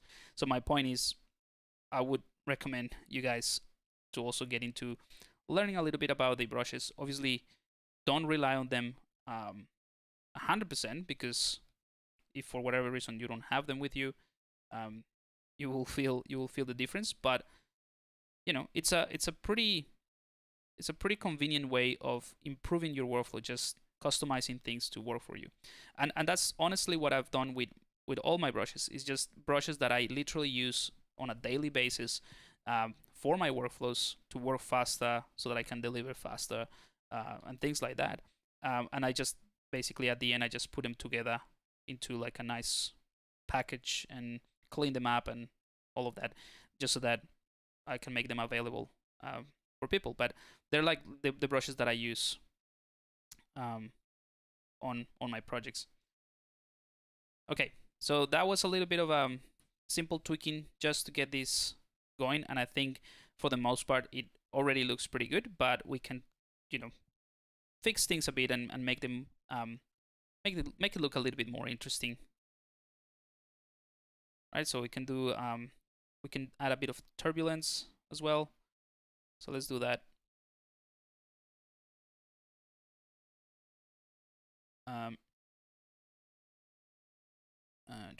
Which one is the one that I was gonna use?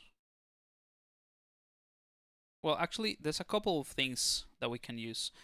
This freezing movement is pretty cool. You can just click and do this a couple of times, and it will just, you know, it just change it gives you like this freezy movement. So you could use that to see. I don't know if it works for this. Like usually this haze stuff is a little bit more straight than that. So instead we can use something like turbulence. Where is it? Turbulence here. So this one, it is similar to, there's a brush for turbulence, I'm pretty sure, that comes with ZBrush.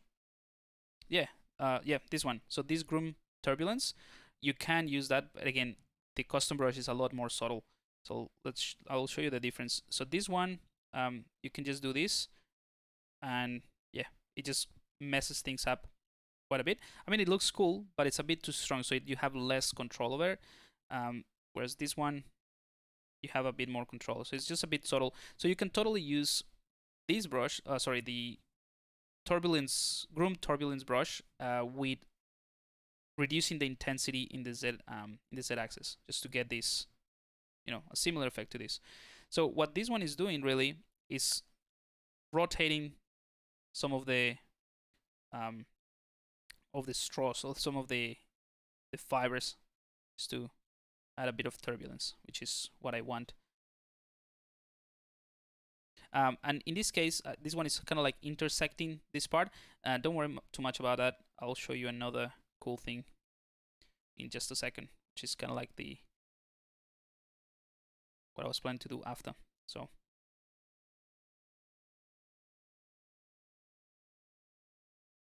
add a bit of randomness here as well. But you'll see, adding this randomness, it really helps, but it's something that works once you have like what I was referring to as the blockout of it, just getting like the shape, or that sort of like flaring out from the neck.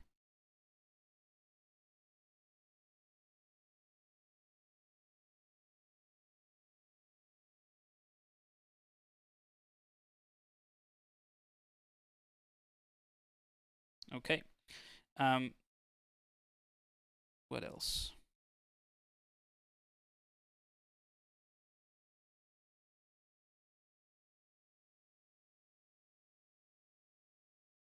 By the way, this brush, this notch brush, and this turbulent brush is based on the notch brush.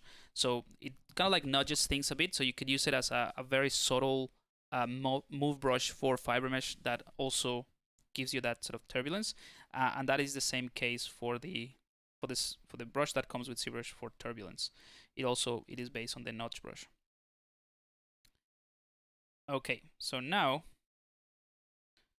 to refine all these intersections and all of that, I'm gonna use another brush, which is this flyaways controller, or control flyaways, it is basically a move brush that I customize so that it uses the topology. So if you go to the brush palette with this brush selected, and you go to where is it? Auto masking, sorry. You'll see this topological is enabled, and you can do that for a lot of the brushes if you're customizing them to essentially respect the continuity of the topology. And because each one of these fibers is a separate mesh or a separate object, I can just do these type of things very quickly. So let me just do the fixes first, and then I'll show you how I use this brush in other format.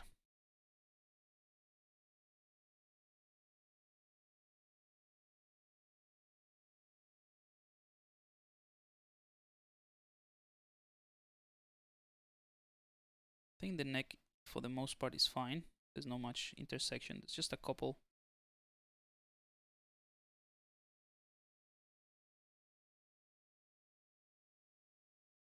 That are intersecting, but not all of them.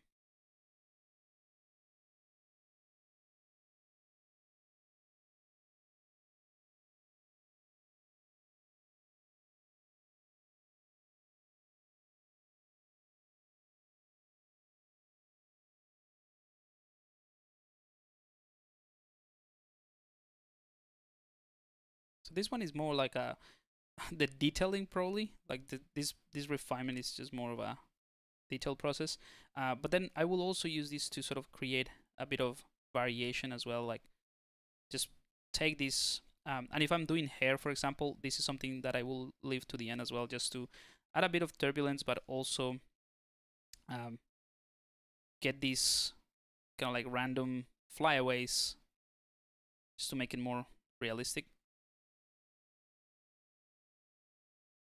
And you can use a brush that is pretty large as well, and then just it will always respect the continuity anyway. So you can push things like this.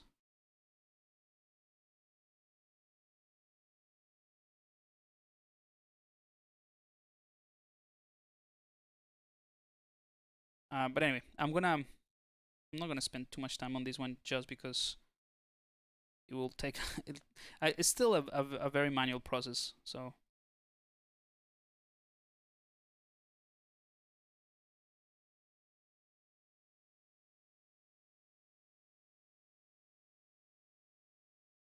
okay, so we have this ready to go. What I'll do is I'm gonna convert this from fiber mesh to just normal meshes that I can manipulate. But I'm gonna keep the fiber mesh in case I wanna go back. So I have everything in this folder. So I'm gonna click on the gear icon and click on merge folder. And that basically keeps all the originals, but also keeps produces a merge of those meshes. And because we actually changed the topology in a way, this is not gonna be fiber mesh anymore. Or in theory, oh no, because I haven't changed it actually. It should be fine. Let me just check. I'm gonna use the bender. Oh yeah, all good. So it's still fiber mesh. I merged them together, but I didn't edit the topology necessarily, so we still can use this as fiber mesh. Now, what I'll do is go to the dynamic palette. I'm gonna go into solo mode so you can see better what this is going to do. And I'm gonna click on dynamic, and that obviously smooth things out quite a bit, but also shrinks the size as well. And you know, now this kind of like looks more like hair, but it's pretty smooth. So if I remove the smoothness, it just gives me the basic fibers that we had. So we definitely want to have some smoothness, but I can also add thickness to these single-sided meshes, which is great. So I'm gonna add some thickness. Maybe that is fine. We can also go to creasing, and I'm gonna click on crease polygroups, and that way it creases those edges and we get the same sort of thickness that we had before, or like each fiber thickness. And yeah, we can just keep playing around with the smoothness of this, maybe add a bit of thickness as well.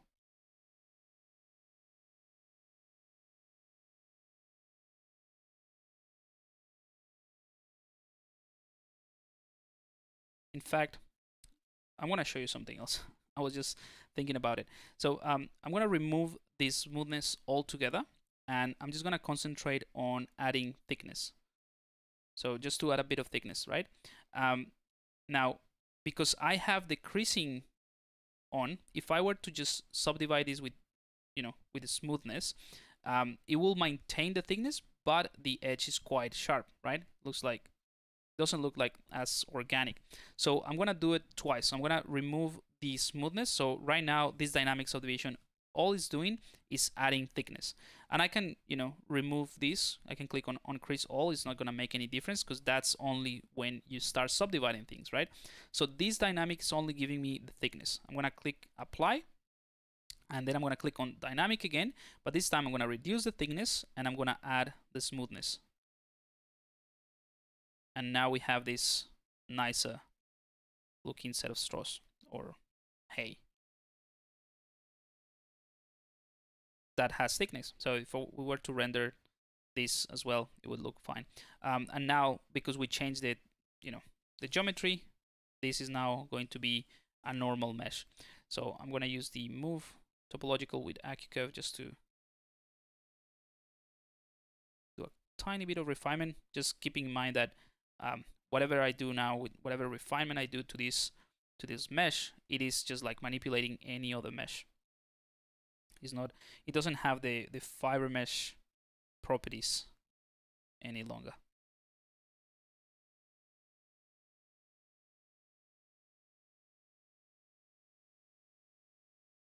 You can also use the move topological as well, just to do these tiny changes. I mean, there's a lot of like intersection here, but I'm not gonna spend too much time on that.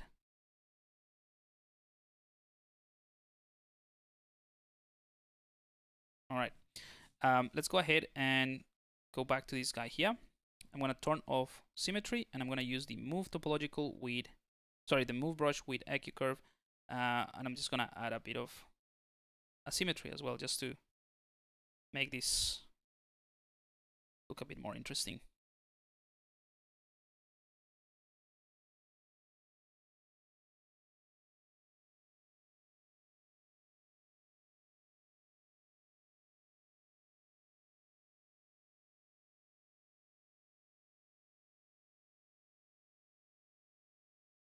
All right, and it looks a little bit blobby right now. So I'm gonna use the HR Geiger cutter, which you can use damp standard brush. Again, all of these brushes are just to work a bit faster. And I'm just gonna hold the Alt key, and that's gonna give me like this really sharp edge sticking out.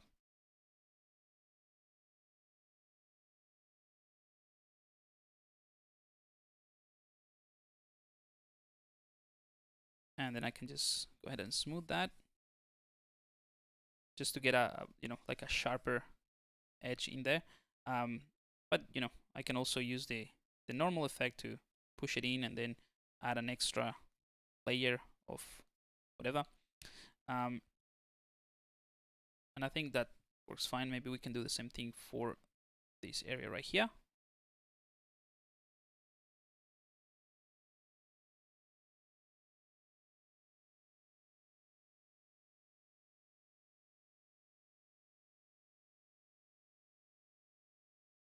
Alrighty. So I think it looks alright. We can go ahead and tweak the, maybe this a bit, because it's not great at the moment. So I'm gonna use the smooth brush. Oops. Let's subdivide this so it's not as strong, and use the move brush. Bit of smoothness. So I'm gonna do this very quick, just to have something semi-completed for the stream.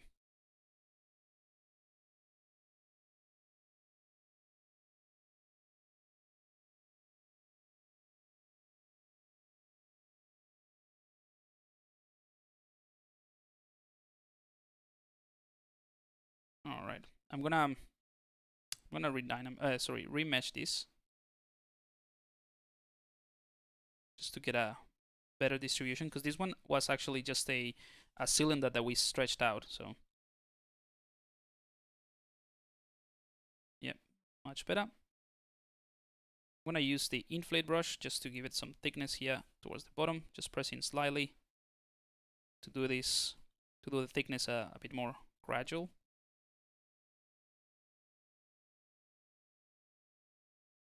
All right, so that's good. And let's go ahead and subdivide this a few times. So I have 1 million polygons now.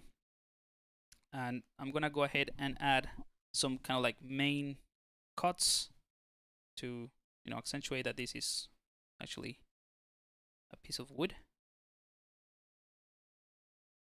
Or like yeah, some stylized branch.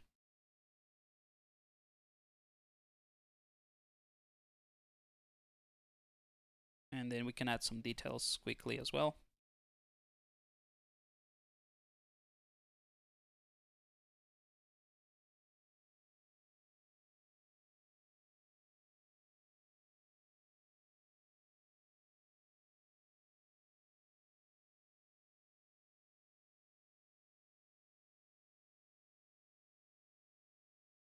I'm gonna cut this with a trim brush.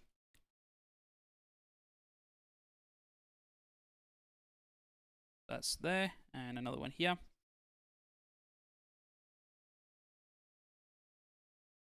Let's do the same thing for the main kind of like shaft here.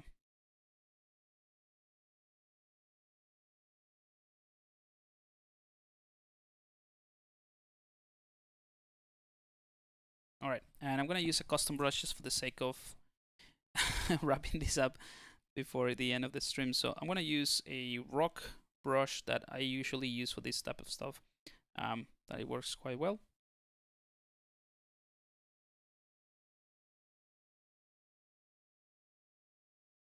All right, so I'm gonna use this called the quick cliff builder, and I'm gonna switch to the smooth peaks that respects kind of like the height of the details. I'm just gonna do this quickly to add some details or an indication of details to this wood piece.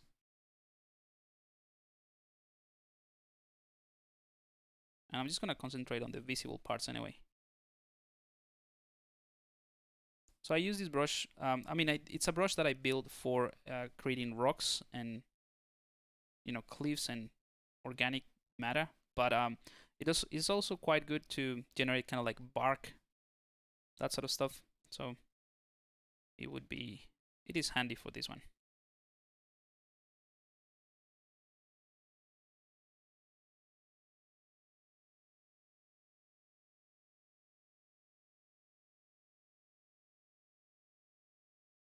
All right, so it sort of like follows those lines a bit, but it also gives me those extra nice details. And if I go ahead and smooth this out, because I have the smooth peaks selected, it sort of respects the crevices, and all I'm doing is just varying the strength at which I'm pressing, basically. And maybe this is just a good example of what I was saying before about like when you customize and you learn to customize your brushes for your workflow, or you learn to use brushes that you get online, that sort of stuff. It makes a difference in the way that, like, how fast you can work. And of course, this is something that I did in like a couple of minutes, right? But if I were to do this more, more thoroughly, I would spend more time in the placement, or like thinking about where things would be, and maybe just go with one of the custom brushes and go like follow one of these patterns that I created here with the other details, and refine that even more, and this sort of stuff that it's more manual. But the blocking of these details and the setup, it's done fairly quick. Let's just add this like wooden pattern here.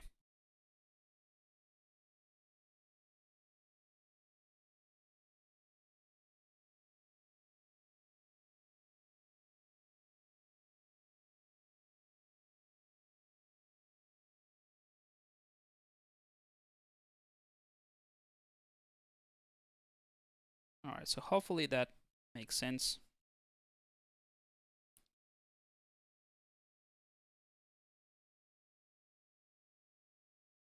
Yeah, so that's what I meant. Like, it just looks a bit better. Also, let's do a quick save now. And I apologize for that robot thing that is sending the spams from ZBrush. I'll mention it to the guys, because yeah, it is very hard to keep up with the questions. So sometimes they get lost with those links that they send.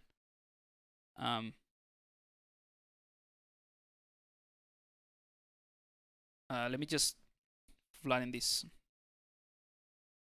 and I'll check the chat for questions, because yeah, usually it's pretty easy. When I see activity, I just turn around and I read the question, but there's a lot of rubbish from the robot, from the bot, so quick saving.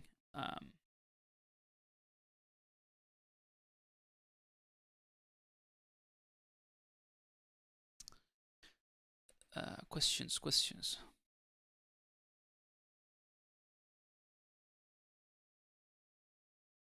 Can I use custom mesh for fiber mesh? I don't know what that means. Custom mesh for fiber mesh. Irene. Okay. Do you mean like for each fiber you can have a custom mesh? You can do something like that. It's called the. So I'll show you what it is.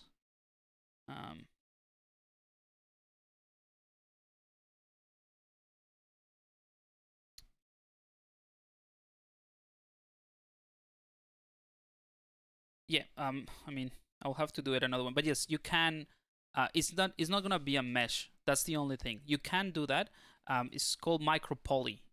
Um, but it's not gonna be a mesh, if that makes sense. So you can take a mesh. Let's say you do like a pumpkin, and then you can optimize that and use that as a micro poly and apply it to the mesh, and it will only be visible in ZBrush render when you render. So it's gonna be a preview, yeah, a render setting basically. So you can do that. You can attach any mesh as micro poly of the fibers, and when you render it out, it will look like that. It will look like it is the mesh placed in those fibers, but it's not something that you can export. I mean, I guess you can. You can just convert it. I haven't tried it, but I suppose you can. So yeah, I don't know if that makes sense. There's a project or a fiber mesh thing. Let me just check. Fibers. Maybe it's not even here. I'm pretty sure there is a project where you can try that out in ZBrush, which is just micro poly.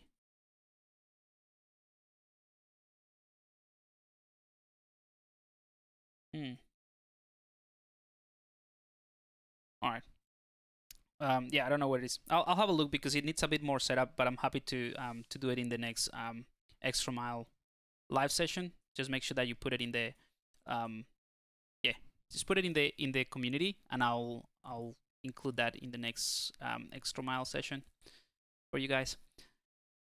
How do you create a custom palette? You can go to the ZBrush Guides website. There is a tutorial dedicated to that on customizing the UI as well. So if you go back to tutorials in here in the ZBrush Guides, just go here and search for UI,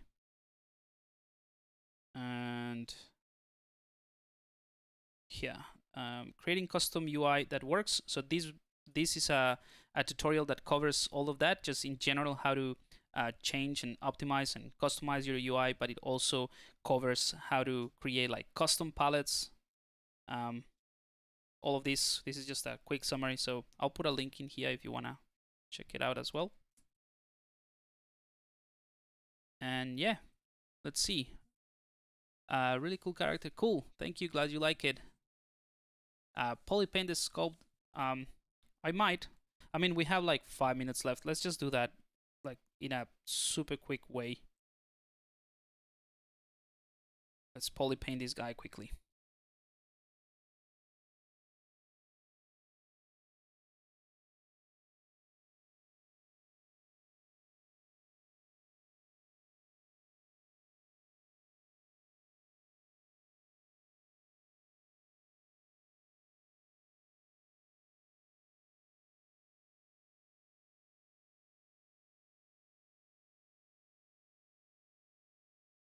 I'm just gonna add a couple of like darker colors to these fibers.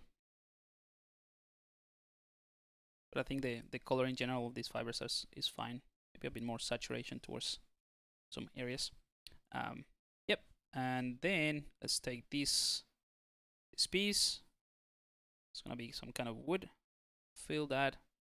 I'm gonna click on compute. This compute is from the ambient occlusion plugin that you can, just access from here. So click on compute. That creates a mask that I'm gonna invert and hide,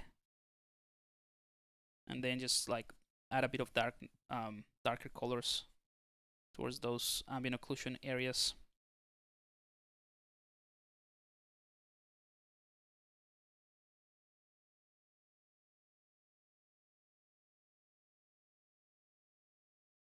All right, and let's go ahead and also go to the masking palette. I'm gonna do this so quick, but hopefully it's gonna be something, it's gonna show another bit of the process. So these peaks and valleys, I'm gonna invert that, select a similar tone, just to add some highlights to that sort of wood.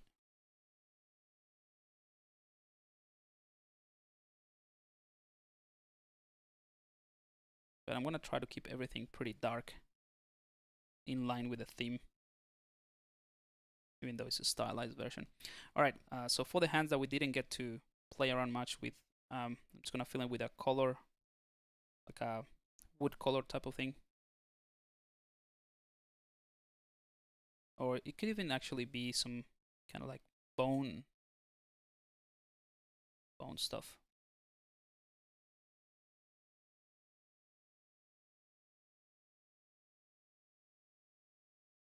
All right.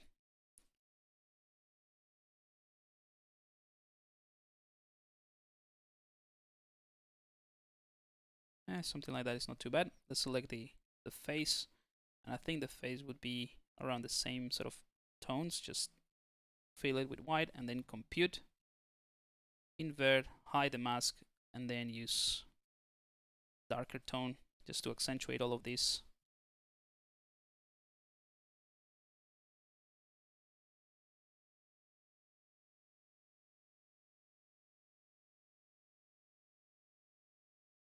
Maybe we can add some hints of red, maybe, or maybe like a bluish tone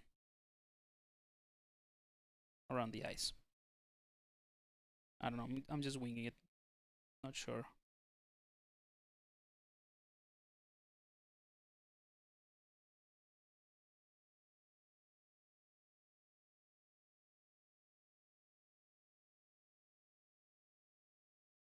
There's my mask by smoothness.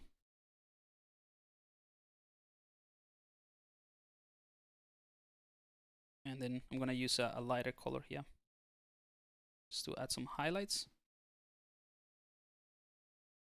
We can also mask by cavity just to target those, you know, real sharp cavities. And with the with the mask adjust, I'm gonna reset that and apply that, and that's gonna blur those cavities a bit. And then I can just go back again and just add more details just with texture or with color.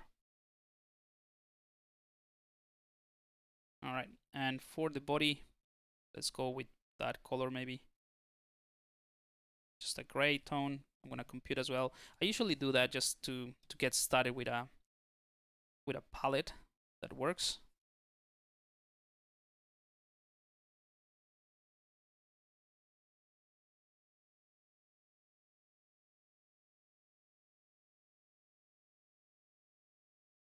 And the same thing for this.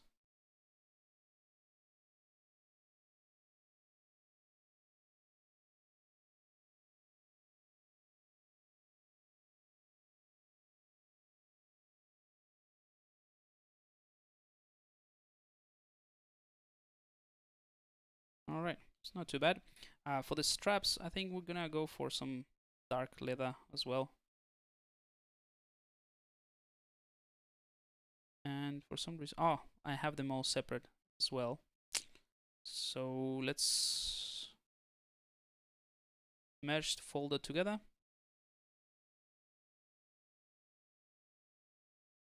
And I'm gonna go to dynamic again. Add thickness to them.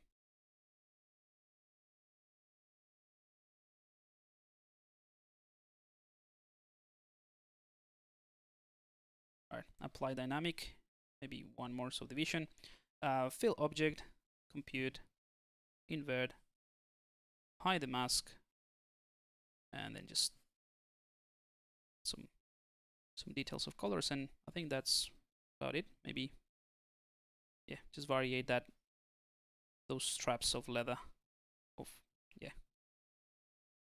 a bit more.